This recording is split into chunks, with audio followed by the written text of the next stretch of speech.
Bradshaw, would you lead us in the pledge? I pledge allegiance to the flag of the United States of America and to the republic for which it stands, one nation, under God, indivisible, with liberty and justice for all. First of all, thank you to the council and the members of the public. It's been a tradition for the past 25 years to offer a State of the City address to the people of Freeport and to the City Council. So tonight I appear to offer my thoughts and assessment of where we are as a city, what our challenges are, and some of the immediate things that are before us in the road ahead. But before I turn to the immediate matters at hand, I'd like to thank the City Council and I'd like to thank our city staff for their hard work on behalf of the people of this city. The city government, as we all know, is not made up of one person or one department. It takes all of us working together in order to provide services and move forward, and I'm acutely aware of that. So for your help, your assistance in addressing some major issues, I extend my heartfelt gratitude. I'd like to cite an example. Less than 2 weeks ago, this council addressed the fate of the rental property registration program. You approved a permanent fee structure. Now, candidly, this was not the fee structure that I would have chosen, but it's the fee structure that this council thought was fair and sufficient. And thank you for making that decision. Thank you for not ignoring the issue of rental properties and how they impact our neighborhoods. I'd also like to touch on some other accomplishments of the last 12 months in order to frame where we are as a city as I see it. With this council's help, we've started to address a long overdue of healthcare costs for city employees. You've approved a package of changes for non-bargaining employees. We've agreed that co-pays must increase, that deductibles must expand, and that employees must pay more than they do presently in premiums in line with other cities. We've subsidized the city healthcare plan to the best of our ability through the general fund, and what we are doing now is unsustainable. We have to make changes. This council has agreed, and now we need to extend it to the contracts that we're going to be negotiating. What's more, not only do you and I agree, I think the public agrees. At the same time, we've looked for ways to streamline and lower our expenses. We've refinanced together $12 million in bonds. This is a savings of $1.4 million in interest over the life of those bonds. That's $1.4 million that the people of Freeport will not be paying in additional interest. Over the last year, we've reduced the city's portion of the property taxes to reflect a lower property tax base. This city has started an overdue public conversation about the high property tax load of this community and the challenges it poses to both business expansion and home ownership. We've improved our city streets through a combination of pavement preservation and state funding sources, while finally extending the Jane Addams Trail to downtown Freeport. We've used unique technologies like microsurfacing. We've looked for other funding sources to extend our street program, including drawing on the state's own resources for improvements such as the one at the corner of Adams in Douglas. We have extended the public bus transportation system into the county with the county's blessing with the help of IDOT grants, with our partner, the Senior Resource Center. We've taken major steps to upgrade our water and sewer system. Not only have we completed a new water tower, drilled a new well, and relined miles of sanitary sewer, but we will now commence this coming year a set of improvements of connectivity to the water well and the water tower through the existing water system to make it more functional and to network two different water zones. Over the last year, we partnered with the county on Millrace Crossing to help and assist their effort to capture this region's first medical marijuana production plant and commence discussions with the county on how to make Millrace Crossing an even more effective business and industrial park. We partnered with the developer to reconfigure and redevelop the Joanne Fabric Shopping Center, and in the process created a new TIF district in the city's chief commercial zone. We've explored various City Hall alternatives and scenarios with a special eye on the existing City Hall and the Carnegie Library. And if this council approves, we will shortly stabilize the old City Hall building and utilize the former Carnegie Library as the city's new home for city services. Last but not least, we've taken down and demolished 23 dangerous and unsafe buildings on top of 16 in 2013. Those demolitions continue as we speak, Best of all, we have saved an estimated $75,000 by using ownership agreements, grants, and other techniques with the court system and Public Works Department to stretch every available dollar for the program. These are but some of the issues that this council and this administration have addressed together over the last 2 years. So to those who say nothing is happening in Freeport, I would politely say, check the council agendas, look at the newspaper, check out the radio, tune into the council meetings and cable, or check social media. The reality is that we have accomplished a lot, but there is still much left to do. So let's never mind the council agendas, the local initiatives, the citizen efforts. What does it all add up to? Where are we? I've heard, and you may have heard as well, over the last few months, a lot of pontification. Some of it's positive, some of it is not. I've even heard one responsible, or I consider them to be a responsible person, say, well, Freeport is dying. Really? Based on what? Coffee shop banter? MetLife moving? Let's look at some statistics, ladies and gentlemen, about our current state of affairs. Since 2005, the unemployment rate in Freeport has ranged from a low of 5% in October 2006 to 15.1%. Yes, 15.1% in January 2010. The current unemployment rate for Freeport was 7.5% in December of this immediate year, and some of the recent statistics indicate that it's gone lower than 7.5% at the existing time. Now that's a 50% drop in unemployment since 2010, and by the way, the December figure would tend to include most of the MetLife employees who were phased out last summer. So, is 7.5% cause for self-congratulation? Well, clearly not, especially if you're one of those that are unemployed, as is, by the way, my wife's granddaughter who works there. But I submit to you that 7.5% unemployment is an improvement over 15%.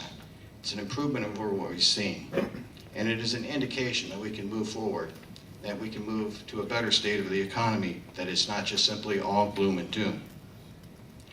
Now, while we can lament the exodus of marquee corporations like MetLife, there are some other companies that are hiring employees a few at a time who get no recognition whatsoever. TriStar, a local manufacturing company, is one of them. So is Nat King. So are many of our banking and insurance agencies. So clearly someone is hiring if unemployment is trending down, not up. Now recently I had a very interesting discussion with one of our local employers. It's an employer that you would know very well by name, but I'm not allowed, because of their request, to talk to them about them by name. But they told me that they had an employee survey done throughout their entire system, went through the entire country, and also part overseas. They said that they were surprised to find that their highest employee satisfaction and their greatest commitment to the job was based on the operation they had right here in Freeport, Illinois. And it has in turn motivated them to start thinking about new ways to upgrade their facilities here, and even start a discussion about expanding their operations here, because it is also, ironically, one of the most cost-efficient parts of their system. So what's not to like about that? But let's look at some of the other things that are happening around this city. In the downtown area today, there are more stores than there were 2 years ago. There's an additional set of businesses in the Raleigh building that were not there before we transferred that building to private hands. There's a new farm credit building being constructed in the south side of the city. There's our first local brewery, New Generations, that thanks to the Mark Winter family is now open for business in the southeast side of town. This doesn't include the Joint Fabric Shopping Center, which has now moved on to phases 2 and 3 of its expansion, and which is a harbinger of things that we should be and can do and must do in other parts of our commercial shopping center community. These are about a few of the stores and businesses that are opening, retaining, or expanding. These are citizens and companies that are investing in Freeport, and they clearly believe in our future. They clearly don't believe it's gloom and doom, or they would not have put their money on the line. Now I understand, and I think you do too, that a community is not measured by jobs and median income alone. The economy is foundational, but there's more to a city than what companies are located here. Cities, ours included, are comprised of people, organizations, groups, neighborhoods, houses, schools, parks, activities, streets, and a myriad of other features that define what we call a city. And so it is that I have maintained that if we want to address our economy and we want to expand it, we also have to pay attention to our neighborhoods, our downtown, our police force, our public safety, our corridors, and the state of our people and the state of our buildings. Stated another way, if we want Freeport to return to prosperity, we have to redefine our city and improve its livability. And we need to recognize that community building is a team sport, that the city itself cannot be the only player. So we've made a down payment on community improvement. We're tearing down dangerous and unsafe buildings. We're starting to hold absentee owners accountable for their properties. We've endorsed and embraced community policing. We're improving the corridors leading into the city. We're working with community groups to clean up and beautify the downtown. We're utilizing state and federal grants to clean up environmentally troubled properties and expand the trail system into the heart of this community. But truthfully, I have to confess, I don't think we've gone far enough. We need to do more than just simply demolish dangerous and unsafe buildings. I think that we have to find new sources of capital to keep them from getting that way. Likewise, I think in order to make our neighborhoods safe and inviting, regardless of location, it's going to take more than the police department. It's going to take all of us working together. And it's going to take a shared sense of responsibility that I sense is still one of the missing ingredients in our present efforts. So while I believe we've made substantial strides to improve the city over the last 2 years, I do not believe for a moment that the job is done. I don't believe we've enlisted the full measure of every community organization, every church, every Boy Scout troop, and every retiree, all the talent that is available to us. And candidly, neither do most other cities. We're not alone in this. But my point, friends, neighbors, and ladies and gentlemen, is that I think we need to rethink our model as we go forward, to make sure that it is clear that we have a progressive city government, but that we cannot possibly do it all alone, that we have to have the help of citizens, groups, and others with ideas enlisted in the effort to make the city really move forward. So in deference to my friend Alderman Clem, Mad Men to me is a possible model of future action. They see it, they plan it, they do it. No fanfare, no press releases, they're just doing it. And I know that there are other groups like FACC that are doing similar things. Imagine if we can link those together. Imagine if we can aggregate those resources. So, if we can mobilize our neighbors and community organizations, faith community, I believe we will speed up the pace of positive change in our neighborhoods and throughout the city. And I've offered through our project list some ideas that I think might have merit to do that. So, here's the choice I think we have to make as a community. The council and the people running for office and those who are fully engaged in the community have already made it.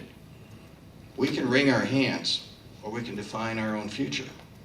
So regardless of national trends, and by the way, I'm not a fan of most of the national trade agreements. I'm not in favor of the export of manufacturing jobs.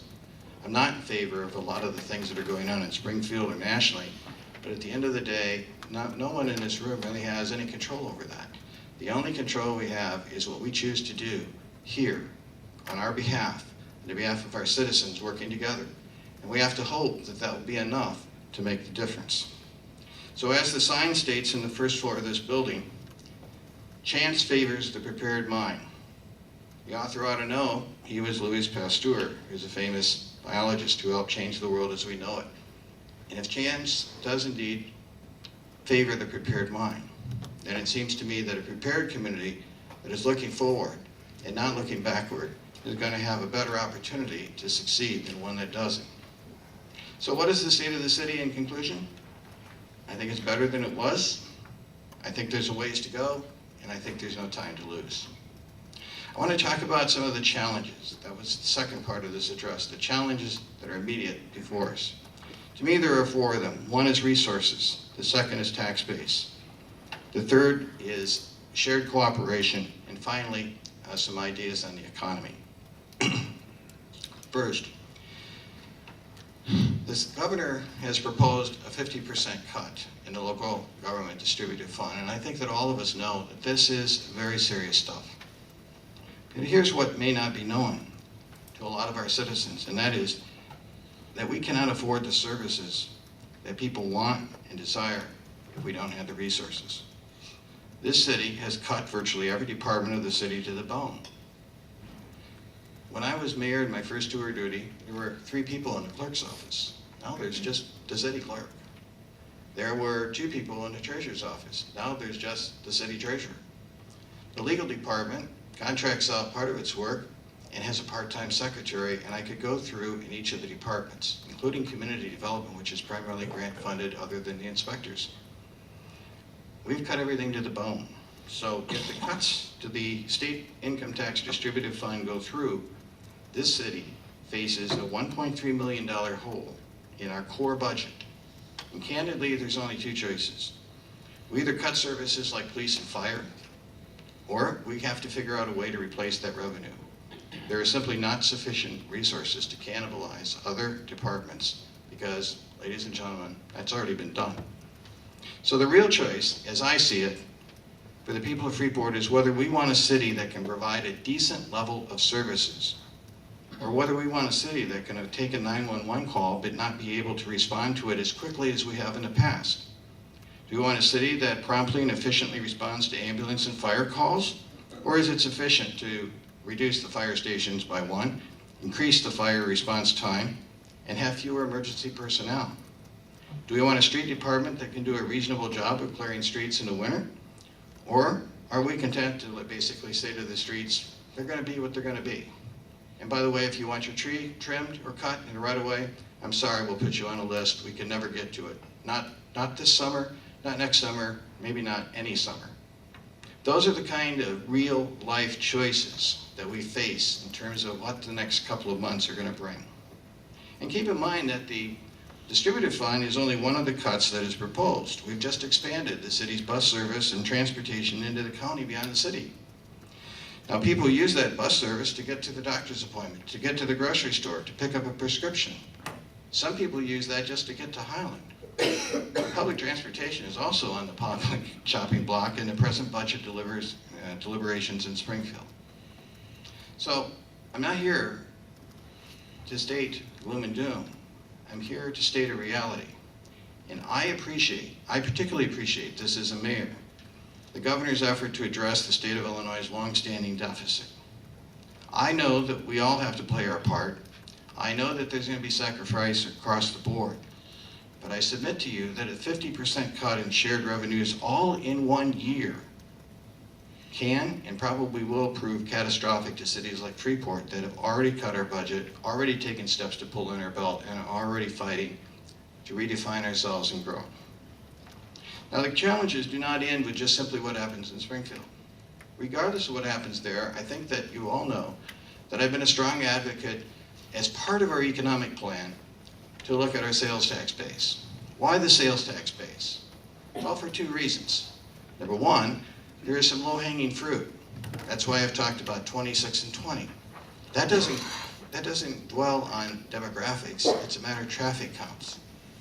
And I submit to you that someone along that corridor is going to figure out that there's an opportunity between Winnebago Corners and far west Stockton and do something with it, and it ought to be in Freeport. It ought to be in Freeport, and it would add substantially to our base, especially with the trail coming through there. But there's more to it. We hemorrhage a lot of choices in retail, both to the internet and to other shopping centers to the east. When we've approached other stores, they frequently say, look, we track all of our zip codes, and people in 61032 travel. They travel gladly over there to the Rockford area and beyond in order to make purchases. So I'm not suggesting that we do the impossible. I'm suggesting that we ought to think about what are some of the choices that we can make to entice businesses that would look at this 61032 zip code if they simply knew that we were in the market for the same business that they're trying to expand, and they're making market decisions. They've done this in Rochelle, and they have a far better economy than we do. They have some of the similar demographics and issues, and I submit to you that we ought to be part of looking forward on sales tax, not just simply looking in the rearview mirror. Let's take another look. You know, one of the things that I do agree with the governor is the need for us to knock down the silos and to reduce the amount of government. So, I think we've done some things that really merit discussion. The city and other taxing bodies have taken some strides in intergovernmental cooperation. Here are some of the things that we presently do. The Jane Addams Trail and the Pecatonica Prairie Path are a joint production and involves the Park District, the city, and the county partnering together for the local share. Mill Race Crossing is a joint production between the county and the city. It has an intergovernmental agreement. Public transportation, again, an agreement between the county and the city, and help from the state to support the cost of it. The Park District. Today, our city engineer and I were meeting with the Park District, not only about bicycle plans outside the city, but more importantly, within the city as a part of our forthcoming water and sewer projects. Let's take the police department. We have a shared resource officer with the school district. The fire department. We have agreements with all of the rural fire department districts. The township. We have agreements about how we are going to apply inspections to rentals that they do and that they fund. But with all the pressure of the state cuts facing us, I think we can and should explore ways to consolidate our work and stretch our budget dollars. So here are a couple of ideas for the future. One, why not a community service program between the court system, the township, and the city? If somebody's getting township assistance, we ought to have a list of things for them to do. They work for other people, why not the city? Likewise, if people can't pay their fine, why not have community service? They can work in the downtown and do simple things. They do it in other places, why not in Freeport? Let's take the 911 center. I know that this one is a sensitive subject to the police chief, but I'll mention it anyway. The county has a 911 center. The city has a 911 center. Why not combine them? Yes, I know the devil's in the details, but why not combine them? And are we ever going to get there if we don't try? Joint booking. You book once in the city, then you book again in the county. It's a software problem. But you know what? The software problem is not being discussed, and it needs to be discussed. Joint planning and zoning between the city and the county. A longstanding zoning officer of the county is now retiring. We're going to replace them with another person. Our own community development department is not very well staffed.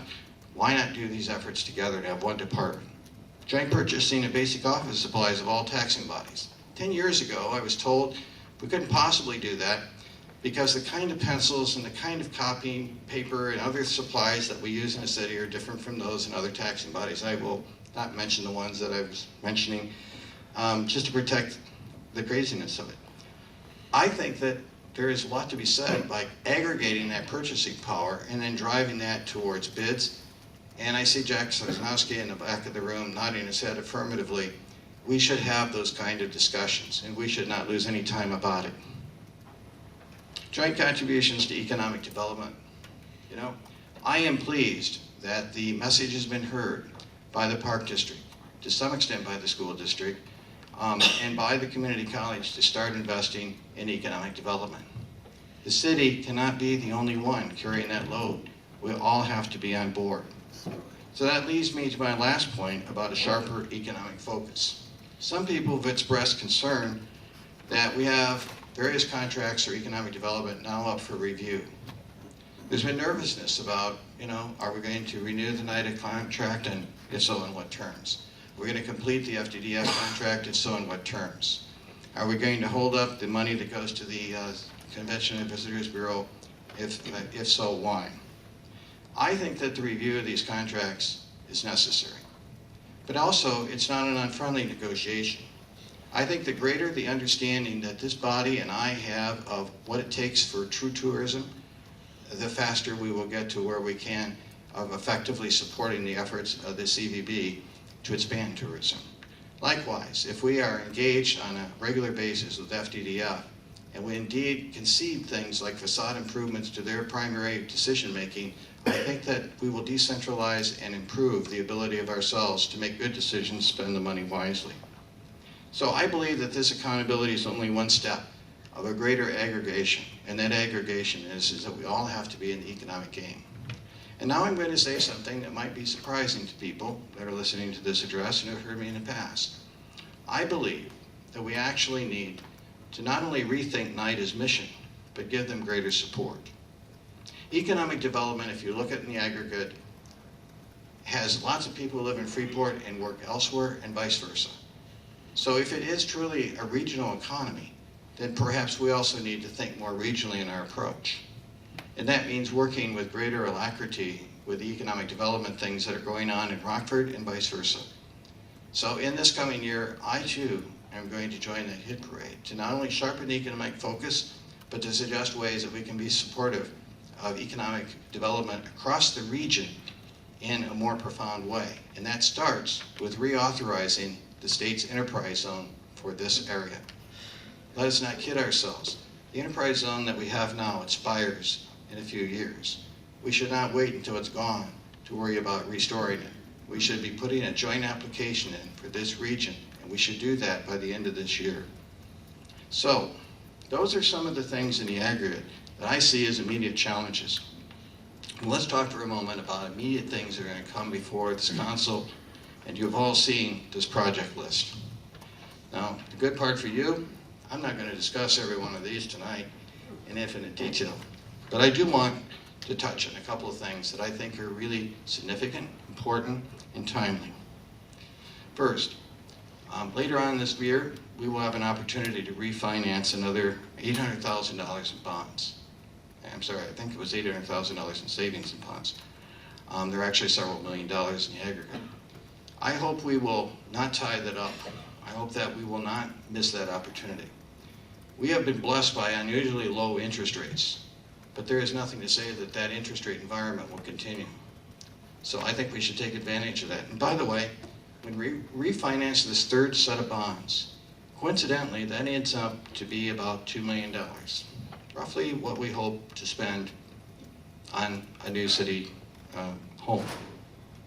So just a thought here, if we put these things together, if we are both refinancing debt and figuring out the best way to leverage debt, it seems to me that we are doing ourselves and doing the taxpayers of the city a favor.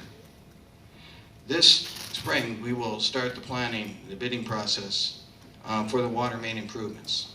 What I think is important is that we have all agreed that those water main improvements will be done. We have a couple of opportunities here. One of them is to engage in a conversation with our neighborhoods that will indicate possible trail opportunities in place of sidewalk. A very novel change, but one that I think needs to be engaged in a way to connect the system throughout the city. While we're talking about water improvements for water and sewer, we have opportunities for energy investments. We can lower the bills of our facilities, both water and sanitary sewer, if we take advantage of energy technology that is readily available to us. Is there an initial startup cost? Yes, there is. Is it worth it over the life of it? No question about it. This will be the year of Tutty Crossing improvements. We brought the trail there. Now we have to think about the amenities there. Now for those of you who may be saying, I don't get this, how is it that we can have public safety cuts on the line, but we have Tutty Crossing improvements? We have a lot of grant funding monies that have been committed to these projects. They are there from the state and federal government, and they're going to expire if we don't execute and act on them. I'm in favor of taking advantage of the investments that are available to us and which are going to disappear if we don't get it done. I've talked a lot about sales tax, and I've talked about 26 and 20. I just simply want to say that that is one of many opportunities. We have a lot of vacant buildings in this city, and I think the time has come for us to implement the ordinance that we have and start asking questions about far-flung corporations and what they're going to do with those buildings. And my first candidate for that is the intersection of South Street and West Street. We have a variety of community initiatives to combat blight that are before you in this list. I just simply want to state this. If there's any lesson that I draw from the events that have happened nationally in other cities in Missouri, it is this. You cannot have a police department that stands as an isolated silo apart from its own community. You have to have a community that is not divided but united, a community that is talking to one another, and a community that trusts its police department and vice versa.